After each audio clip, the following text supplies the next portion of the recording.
우리가 흔히 봉사자를 말할 때 서비스하는 사람을 이렇게 많이 일컫습니다. 그래서 우리가 이 단어를 가장 흔하게 많이 접하는 단어인데, 가정에서 아내가 남편에게 잘하면 서비스가 좋다라고 이렇게 말합니다. 근데 이 서비스라는 말 자체가 봉사 혹은 섬긴다라는 그런 의미를 가지고 있는데, 우리가 드리는 이 예배를 갖다가 우리가 흔히 말할 때 두 단어를 합쳐서 이렇게 표현합니다. 월십 서비스라고 말해요. 예배가 서비스다. 그러니까 하나님께 온전히 봉사한다. 하나님께 온전히 내어드린다. 그래서 오늘 이 로마서 말씀에 우리가 온전히 하나님께 내어드린다. 너의 몸을 기뻐한 하나님의 산 제물이 되게 한다. 이게 서비스, 봉사한다는 그런 의미를 가지고 있습니다. 근데 이 서비스란 말 가운데도 앞에 어떤 단어가 붙냐에 따라서 달라지는 것을 보겠습니다. 워십 서비스 하면 하나님께 예배하는 서비스를 드리는 건데, 일반적으로 이제 같은 영어 단어라 좀 죄송합니다만은 립 서비스라고 이렇게 하는 단어를 쓸 때가 있어요. 립 서비스. 이거는요, 말뿐이다라는 거예요. 여러분, 어떤 사람들은 말은 청산수같이 잘하면서 서비스 잘하는 것 같은데 뭐는 없어요? 자기 손해 보지 않는 거예요. 행동하지 않는 거예요. 교회는요, 립 서비스도 있어야 되지만 립 서비스만 있어서는 안 됩니다. 우리가 사랑합니다, 축복합니다, 이거 다 어찌 보면 립 서비스예요. 그러니까 입술로 하는 서비스예요. 말로 하는 서비스예요. 근데 어떻게 돼요? 사랑합니다, 축복합니다 하면서 뭐예요? 거저 받았으니 거저 주는 은혜도 있어야 되는 거예요. 섬기는 은혜도 있어야 되는 거예요. 예? 우리 아침에 우리 천수 집사님 오셔가지고 우리 할머니들하고 이렇게 찬송 이렇게 부르잖아요. 저한테 얘기하래요. 목사님, 제가 좀 일찍 가니까 우리 1시간 더 일찍 가잖아요. 제가 성도들하고 찬송을 좀 같이 부르면 안 되겠습니까? 그러시더라고요. 너무 좋다고 그랬죠. 그러니까 우리 할머니들이 찬송하는 걸 너무 좋아하신다는 거예요. 권사님들이. 그렇죠? 그거 아세요? 다음 주 우리 어르신들이 특송인 거 아세요? 다음 주 일부 오전 예배 때 특송이에요, 여러분들이. 그때 천수 집사님 같이 데리고 나와서 이렇게 연습해가지고 나오시면 좋을 것 같아요. 근데 립 서비스, 그만 아니고 진짜 섬김이 필요하다는 거죠. 그리고 또 어떤 사람들이 이렇게 말하면 아이 서비스라는데, 눈. 여러분, 보기도 좋아야 됩니다. 최근에 그 선물을 이렇게 받아보면 막 선물은 거창한데 뜯어보면 알갱이는 요만해요. 곶감을 샀는데, 곶감을 제가 선물한다고 샀는데 똑같은 선물 제가 받았어요. 제가 사고 난 거. 근데 막 이렇게 푸짐해 막 산처럼 쌓인 것 같아요. 근데 알고 봤더니 그냥 위에 이렇게 불룩하게 위에다가 이렇게 장식해 놓은 거예요. 바구니들도 그렇잖아요. 시장에 가면 바구니 막 이게 눈에 보기 좋게 한 거예요. 여러분, 눈에 보기 좋은 것만이 아니라 내용물도 좋아야 됩니다. 아멘. 내용물도 좋아요. 이게 되게 중요해요. 이 교회들이 내용물이 좋아야 돼. 또 듣기 좋은 소리라 그러잖아요. 듣기 좋은 소리. 저 사람은 듣기 좋은 소리는 잘해 막 그러잖아요. 근데 듣기 좋은 소리만 잘해서는 안 됩니다. 듣기 좋은 소리를 하는 만큼 좋은 행동도 보여야 되는 거예요. 할렐루야. 여보, 난 당신 없이 못 살아 막 이렇게 할지 모르겠는데 당신 없이 못 살아 하면서 밥은 안 차려줘. 그러면 안 된다는 거예요.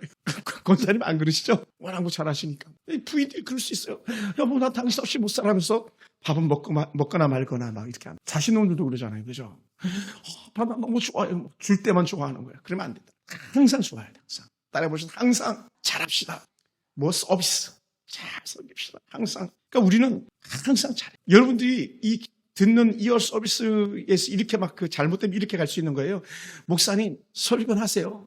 내가 들어드릴게요. 이렇게 하면 안 되는 거예요. 죽은 시체. 각주를 달았어요. 간주 주석을 달았는데 시체다. 따라해봅시다. 잘 듣고 잘 실천합시다. 아멘. 잘 듣고 잘 실천해요. 그게 오늘 우리가 달라지는 거예요. 로마서 1장부터 11장까지는 하나님 놀라운 구원에 대해서 계속적으로 말씀하시면서 너희가 이렇게 예수의 은혜를 말미암아서 구원받았는데 너희가 어떻게 살아야 되는지 알아 하면서 나오는 게 12장부터라 그랬잖아요. 12, 13, 14, 15, 16장. 16장은 별 부록처럼 쓰인 거고. 그럼 어떻게 돼요? 그러면 우리가 예수 믿고 구원받으니까 어떻게 살아야 될까? 그게 적용이거든요, 결국은. 예배자인 우리가 어떻게 살아야 될까? 뭐라고요? 립 서비스만 하면 안 되고, 아이 서비스만 하면 안 되고, 귀 서비스만 하면 안 되고, 모든 삶에 통틀어서 결론은 뭐냐면, 죽게 하듯 알아라는 거예요. 할렐루야. 누구에게 하듯? 예수님에게 하듯. 예수님에게 하듯. 우리 어르신들 늘 제가 가끔 말씀드립니다만은 차별하지 않습니다. 나는 막 명순자 집사님만 좋아하고 남규수 집사님만 좋아하고 전 절대 그러지 않습니다. 똑같이 명순자 집사님도 너무 좋고 남규수 집사님 너무 좋고 명집사님 안 보이면 보고 싶고 남집사님 안 보이면 보고 싶고 그죠? 안집사님 그죠? 그러니까 우리 할머니들이 막 중국 간다는 제가 가슴이 덜컥하는 거예요. 할머니 보고 싶으면 어떡하지? 할머니 중국 가면 예배도 못 드리는데 어떡하지? 우리 김복순 권사님이 부평으로 딸 따라서 이사 갈 때도 막 얼마나 제가 마음이 아팠는지 몰라요. 할머니가 막 울면서 가셨잖아요. 목사님 어떻게, 목사님 어떻게, 목사님 어떻게. 그래서 제가 막 집까지 따라가면서 같이 막 울었어요. 권사님 그래도 천국에서 다시 만나니까 걱정하지 말자고 하면서. 그리고 한 번도 못 배웠습니다. 왜요? 하나님의 사랑은요 똑같은 거예요. 차별하지 않다는 거예요. 차별하지 않아요. 그 하나님의 사랑이 교회에서 차별받으면 되겠습니까? 안 됩니다. 누구는 헌금 많이 하니까, 누구는 봉사 잘하니까, 누구는 이쁘니까, 누구는 착하니까 차별해서 한다. 절대로 그래서는 안 되는 거거든요. 혹시 제가 만약 그런 죄가 있었다면 용서해 주시기 바랍니다. 제 본심은 절대로 그렇지 않습니다. 도저히 똑같아요. 감리교 창시자인 요한 웨슬리 목사님이 예로 사실 말씀이었는데 천국에는 두 가지가 있더래요. 하나는 뭐냐? 목사들의 입, 성도들의 귀만 와 있더래요. 목사님들은 계속 말로만, 성도들 그냥 듣고 행동이 없다는 거죠. 예를 들어서. 그래서 안 된다는 것을 아마 이 감리교 목사님이 그렇게 말씀하셨던 것 같습니다. 그래서 우리는 온전히 섬김의 은혜가 더하길 주로 축원합니다. 할렐루야. 국민을 위한 데 있으면 국민을 위해서 전적으로 헌신해야죠. 그죠? 교회 성도들을 위한다면 성도들을 전적으로 헌신해야 되죠. 그게 우리가 하나님의 뜻 안에서 살아가는 거거든요. 예수님께서 너희는 내 친구라 하면서 어떻게 했어요? 배척했습니까? 예수님께서 배척하신 사람은 단 한 사람도 없어요. 예수님을 팔았던 가룟 유다조차도 예수님께서 배척하지 않았어요. 알고 계셨잖아요, 이미. 그런데도 불구하고 어떻게 돼요? 자신을 팔 유다인 줄 알면서도 유다를 조금도 미워하지 않았어요. 왜요? 그분 자체가 선언했잖아요. 너희는 내 친구라, 너희는 내 아들이라, 내 딸이라 말씀했잖아요. 그러니까 그렇게 할 수가 없는 거예요. 부모는요, 요즘은 나쁜 부모들이 워낙 많아가지고 좀 어떨지 모르겠습니다만은 어쨌든 모든 부모는요, 아무리 나쁜 부모라도 자식은요 소중하고 사랑하는 거예요. 이놈 자식이 더 준다 해서 이놈 자식 더 좋아하고 저놈 자식 덜 준다고 저놈 자식 미워하고 절대로 그렇지 않습니다. 할렐루야. 그러지 않아죠. 왜? 전적으로 부모는 자녀를 사랑하는 거니까. 왜?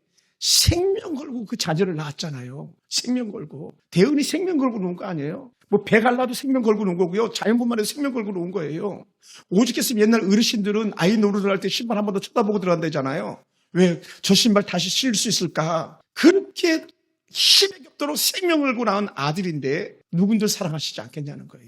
시편 2편에 말씀하셨던 것처럼 너는 내 아들이라 오늘날 내가 너를 놔두다 했을 때 하나님이 독생하신 예수 그리스도를 죽기까지 사랑하셨던 그 하나님의 사랑은 변함이 없는 거거든요. 너무 사랑하시는데 우리 사랑하시다 보니까는 아들을 죽이기까지 사랑하셨던 그 큰 사랑을 우리는 알고 있습니다. 그런 주님에게 우리가 서비스 섬기는 데에 무언들 못 드리겠냐는 거예요. 무언들 못 드리겠습니다. 그래서 우리가 진정한 서비스가 될 때는 어디서 오는 거냐? 두 가지인데요. 하나는 가슴에서 와요. 하트 서비스, 마음에서 움직이는 섬김. 두 번째는죠, 핸드 서비스, 손에서 실천되어지는 서비스에서. 그러니까 교회는 이게 두 가지가 다 있어야 돼요. 마음이 움직이고 행동을 움직이고 두 가지가 다 있어야 돼요. 어떤 사람은 행동만 움직일 수도 있어요. 돈 많으면 막 뿌릴 수 있잖아요. 그거 가지고는 안 된다는 거예요. 진정한 그 마음에서 우러남이 있어야 된다는 거죠. 여러분, 우리의 신앙은요, 진정한 마음에서 우러남이 있고 그것이 행동으로 옮겨질 때에 참 신앙, 참 믿음의 모습인 줄 믿습니다. 예수님께서도 계속적으로 반복해서 말씀하셨던 게 뭡니까? 내가 온 목적은 진짜 너희를 위해서 죽으러 왔어. 이 말씀을 반복적으로 하시잖아요. 내가 십자가 죽으러 왔다. 십자가 죽으러 왔다. 내가 왜 왔는지 아냐? 섬김을 받으려 함이 아니라 도리어 섬기려고 왔다. 나 너희들에게 서비스해 주러 왔어. 어떤 서비스? 내 몸을 죽여서라도 너희를 살리는 서비스를 하려고 왔다라고 예수님께서 말씀하시는 거예요. 그 우리 찬수 가끔 부르잖아요. 부활절 이럴 때에. 나는 몸버려 너희를 주었건만 너희를 위해서 내 생명 주었건만 너희는 나에게 뭐 주니? 우리 뭐 그러지도 못하는데 가끔 제가 중학교에 다 많이 불러가지고 늘 기억나는 것.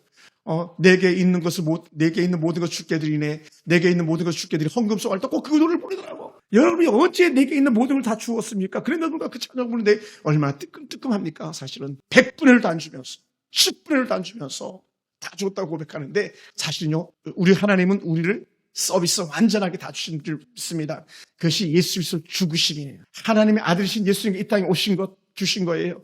그가 우리 위해서 살아가신 것, 같이 살아가신 것 주신 거예요. 우리의 죄 때문에 당신이 죄도 없으면서 십자가에 달려 죽으신 것, 우리 위해서 죽으신 것, 그것이 우리 위한 서비스였었어요. 그 가장 낮은 비하, 죽으심과 무덤의 장사 지내심, 이것은요 전적 우리 위한 섬김이었던 것이지 그가 돈도 권을 부리고 권세를 부리고 그렇게 하기 위한 건 아니라는 거예요. 그 완전한 서비스의 승리는 뭐냐는 것을 보여주시기 위해서 부활이라는 찬란한 빛을 발하시는 줄 믿습니다. 할렐루야. 그리고 사랑하는 성도 우리는요, 우리의 마음이 움직이기 원합니다. 우리 손이 움직이기 원합니다. 진정한 교회 봉사자는요, 누가 뭐라 그래도 보든 보지 않든 우리는 계속 봉사하는 거예요. 그래서요, 여러분, 누가 들어주지 않아도 말하는 거고, 누가 눈에 띄지 않게 정말 보는 사람이 없어도 그 일을 여전히 하고 있는 거예요. 목사님이 알아주진 않나, 김집사님이 알아주지 않나, 이거 안 알아줘도 되는 거예요. 할렐루야. 그게 진짜라니까요. 그게 진짜예요. 그게 진짜예요. 그래서 하트, 핸드 서비스, 이게 토탈 서비스를 말하는, 완전한 서비스를 말하는 것이죠. 여러분, 그래서 우리 교회는요, 정말 진심으로 우러나는 사람들이 많지 않아도 그런 사람들이 되기 원합니다. 막 누가 힘들면 그 힘든 것을 나눌 수 있는 그런 사람 되기 원합니다. 누가 아프면 같이 아파하는 마음 갖는 그런 교회가 되기 원합니다. 제가 전에 만명교회 사역할 때는요, 장례식 나잖아요. 만명교회 성도들이면요, 그 자상가에서는 기대하는 게 있을 거 아니에요. 야, 누가 이렇게 오겠지. 천만의 말씀이에요. 봉구차 타고 스타일스 타고 가면요, 그 한 차 12명인데 12명 태우지도 못하고 그냥 5, 6명 가는 구작이었었어요. 돈 많은 사람이나 죽으면, 교회 장로님들이나 돌아가시면, 누구네 집에 큰 사람들이나 죽으면 막 담임 목사가 가면 그냥 막 다 가는 거야, 담임 목사가. 최근에도 제가 한 결혼식장 갔는데 담임 목사가 주례하더라. 그러니까는 막 그 서울에서 장례식, 그 결혼식을 하는데도 교회가 옹경고처럼 하더라고. 가짜냐, 그렇게 하면 안 돼요. 그렇게 우리는 가장 가난한 사람이 있다면요, 더 가서 그 사람들을 밀어줘야 되는 거예요. 오죽해서 예수께서 서비스만 할 때 이렇게 말씀했겠습니까? 야, 받을 것 돌려받을 수 있는 사람이라면 그렇게 하지 마. 차라리 돌려줄 거 없는 사람한테 너가 그렇게 섬겨야지. 그렇게 하는 건 이방인들도 하는 거 아니야. 이방인들이 하는 거 그것 때문에 하지 마. 근데 대부분의 사람들이 그렇게 하는 거예요. 그렇게 하면 안 돼요. 예전에 또 사역할 때 그냥 성도들 막 다시 먹고 혼내면 그 목사님 막 벌벌벌 떨면서 막 일을 해요. 근데 진짜 목사, 진짜 착하고 말씀 가운데 살고 은혜 가운데 살아서 정말 온유한 목사님 말하면 성도 듣지도 않아요. 뭐가 진짜입니까? 예수의 마음을 품고 사는 사람들은요, 그렇게 하지 않는 거예요. 그래서 사도 바울은 골로새서 3장 23절에 뭐라고 말씀했냐면, 무엇을 하든지 마음을 다하여, 그렇지, 죽게 하듯 하고 사람에게 하듯 하지 말라. 내가 말 한마디 하잖아요. 그럼 말 한마디도 죽게 하듯 해야 되지, 무시하고 함부로 하는 말을 해서는 안 된다는 거예요. 사실 그러기 쉽거든요, 사실은. 우리 교회에 막 예전에 그 악한 이단들이 많이 왔죠. 우리가 아무리 약한 이단, 사단의 세력이라 할지라도 우리가 함부로 말해서는 안 되는, 물론 그렇게 하지도 않습니다만은, 가장 가난한 거지 같은 어떤 사람이 온다 해서도 우리를 그를 무시해서는 안 되는 거예요. 왜냐하면 하나님께서 보낸 사람, 예수님이 변복하고 오셔가지고 그렇게 오셨다고 하는 그런 예아들이 얼마나 많이 있습니까? 그런 대표적인 사람을 찾는다. 원정수 권사님이 할아버지, 정말 정말 역에서, 대전역 앞에서 벌벌 떠는 할아버지 집으로 데려왔더니, 엄마가, 야, 종수야, 너 내복 할아버지 입혀드려라. 종수야, 할아버지 옷 입은 거, 똥 묻은 거, 저거 다 빨아고, 너 내복 입혀드려, 깨끗하게 입혀드려라. 종수야, 내가 모르고 너를 위해서 정말 고기 사왔는데, 이 고기 이거 너가 먹지 말고 할아버지 끓여드리자, 할아버지. 그 할아버지가 꿈에 나타나가지고, 하는 말이 원정수 권사님에게 뭐였습니까? 종수야, 내가 오늘 너희 집에 갔다. 너가 나를 대접했다. 이게 원정수 권사. 대전고등학교 다닐 때에, 고등학교 2학년 때인가 그런 일들인가 있었는데, 그날 이후로 원정수 권사님에게 주신 은혜가 뭐였냐면요, 그냥 공부하면 다 기억이 나는 거예요. 공부. 학문의 은사를 받은 거예요. 그래가지고 서울대 의대 수석으로 졸업하고, 수석으로 입학하고, 졸업수석으로 입학하고, 졸업하고, 최고의 암 전문 의가 돼가지고 간증하는 그런 분 아니었었습니까? 종수야, 내가 너희 집에 갔어. 너가 나를 그렇게 했어. 이게 남의 얘기입니까? 성경에도 나오잖아요. 내가 목마를 때 물을 줬고, 내가 헐벗을 때 너가 나를 입혀줬다. 그랬더니 착한 사람들이 뭐라 그랬습니까? 아니, 예수님, 우리가 언제 그렇게 한 적이 있었냐고. 또 어떤 사람들은 반대로, 아니, 너희는 내가 목마를 때 주지 않았고, 내가 헐벗을 때 옷 입히지 않았어. 그랬더니, 우리가 언제 그랬습니까? 언제든지 먹이고, 언제든지 입히지 않았습니까? 막 이렇게 반문하잖아요, 그때. 하셨던 말씀이 뭡니까? 가난한 자들이 한 것을 예수님께서 말씀하셨던 거잖아요. 사랑하는 성도 여러분, 우리는 누가 보든지 보지 않든지 듣든지 아니 듣든지 꾸준히 서비스하는 자세로 가는 거예요. 할렐루야. 아내가 이뻐 보여도 설거지하는 거고, 아내가 안 이뻐 보여도 설거지하는 거고, 예를 들어서 애들이 착해 보여도 좋은 것 주고 안 착해 보여도 좋은 것 주는 거, 그게 부모 마음이잖아요. 남편의 마음이고, 그게 담임 목사 마음이 그래야 되는 거 아니겠습니까? 저는 그러고 싶어요. 진정한 봉사. 그러다 보니까는 그런 진정한 봉사자는요, 하나님의 말씀 앞에서 언제든지 절대 순종하더라는 것이죠. 말씀이라면 그렇게 가는 거예요. 마가복음 10장 45절, 제가 참 좋아했던 말씀인데, 인자가 온 것은 성령을 받으려 함이 아니라 도리어 섬기려 하고, 뒤에 따라 나온 말씀이 뭡니까? 내 목숨을 많은 사람에서 대속물로 주려 하려 합니다. 여러분, 생명도 주시는데 뭔들 못 주겠냐는 거예요. 악한 자라도 너희가 아들에게 좋은 것 주는데, 하나님, 참으로 선하신 하나님께서 너희에게 주지 못할 게 없이 어디 있겠냐는 거예요. 물론 그것은 기도에 대해서 말씀하시는 것입니다만은, 그것이 어찌 기도에만 적용되겠습니까? 우리 삶에도 적용되지 않겠습니까? 이런 부분에서 사도 베드로는 이렇게 표현했었습니다. 하나님은 참으로 싫어하는 것이 뭐냐? 교만이라는 거예요. 말로만 하는 거, 기로만 하는 거, 행동이 따르지 않는 거, 때로는 마음이 움직이지 않는 거. 그것을 베드로전서 5장 5절에 이렇게 표현했습니다. 하나님이 교만한 자를 대적하시되 겸손한 자에게 은혜를 주신다. 왜 서비스하지 않습니까? 교만하니까 그런 거예요. 해마는 거예요. 그러니까는 막 우리 교회는 너무 감사한 거예요. 우리 집사님들은 막 서로 막 더 주고 싶고 막 더 챙겨주고 싶고 막 식판 어르신을 먼저 섬겨야 된다고 그러고 막 젓가락 서로 챙기려고 그러고 막 식사 끝나면 막 그 커피 서로 막 섬기려고 그러고 막 이게 진짜 좋은 거예요. 여러분, 섬기는 자가요, 더 큰 자인 줄 믿으시기 바랍니다. 섬김을 받는 자가 큰 자가 아니고 섬기는 자가 더 큰 자인 거예요. 그것을 보여주시기 위해서 우리 예수님께서 이 땅에 오셔가지고 섬기는 자의 가장 좋은 롤 모델이 되셨던 것이거든요. 그러면 사랑하는 성도 여러분, 오늘 사도 바울은 너희가 이렇게 살아야 돼 하면서 주셨던 첫 번째 메시지가 뭐였습니까? 너희 몸을 거룩한 산 제물로 드려라. 제물로 드려라. 재물은요, 온전히 죽는 거예요. 재물은 온전히 죽어요. 재물은요, 죽어야만 재물의 가치가 있는 거예요. 죽지 않으면요, 재물이 아니에요. 근데 우리는 얼마나 우리가 살아있습니까? 우리가 드러납니까? 그러니 우리가 살면서 이렇게 시험 들고 저렇게 시험 들고 말 한마디 시험 들어가 실족해가지고 예수 안 믿는 사람보다 더 악한 모습들을 보일 때도 얼마나 많이 있었습니까? 물론 여러분이 그랬다는 건 아닙니다. 그것은요, 재물되지 않은 거예요. 다 줘, 더 줘. 예전에 기억이 납니다. 원고에 없는 얘기를 해서 죄송합니다만 예전에 우리 권사님들, 집사님들이 저 뒤에 모여서 막 저 얘기하다가 목사님 좀 성경금 좀 덜 보내면 안 됩니까? 그랬을 때에 제가 뭐라 그랬습니까? 이미 우리 권사님 답을 갖고 계셨잖아요. 그죠? 김효수 권사님 제 마음 아시는 거니까. 권사님 찐이에요, 찐. 그렇게 하면 목사님 분명히 이렇게 말씀하실 걸 더 보내야 됩니다. 더 보냅시다. 이렇게 할 거예요. 당연히 제가 그렇게 말했잖아요. 그러면 우리가 덜 쓰고 더 보내야지. 덜 먹고 더 주어야지. 부모들이 더 잘 사는 게 좋습니까? 자녀들이 더 잘 사는 게 좋습니까? 자녀들이 더 잘 살아야 되는 거잖아요. 그게 부모들의 기쁨은 아니겠습니까? 하나님의 기쁨이 그거 아니었었어요. 우리가 잘 되기 위해서 자식이 그 아픔으로 죽어가는 걸 바라보셨던 우리 하나님 아닙니까? 죽어야만 우리는 재물되는 줄 믿으시기 바랍니다. 그러다 보니까 우리는요, 우리의 물질이나 우리의 시간을 전적으로 내어드리는 그런 은혜인 줄 믿습니다. 할렐루야.